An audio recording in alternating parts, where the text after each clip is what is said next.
Weight loss అవ్వమనేది ఏంటంటే graded weight loss అవ్వాలంట. అంటే monthly ఇంత అని టార్గెట్ పెట్టుకొని వెళ్ళాలి. అంతేగాని ఒకేసారి వెయిట్ లాస్ అవుతారంటే రివర్స్ కాదు, మళ్ళీ ఎక్స్ట్రా ఫ్యాటీ లివర్ వస్తుంది యాక్చువల్గా.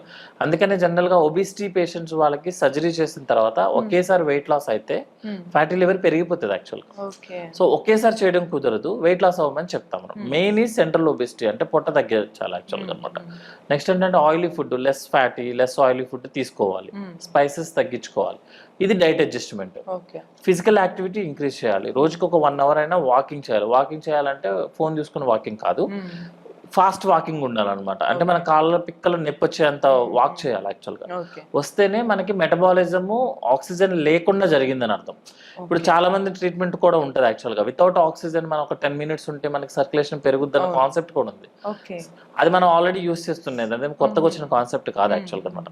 వాకింగ్ చేసేటప్పుడు ఏంటంటే ఫస్ట్ 15 minutes మనకి ఏం ఇబ్బంది లేదు, ఆడుతూ పాడుతూ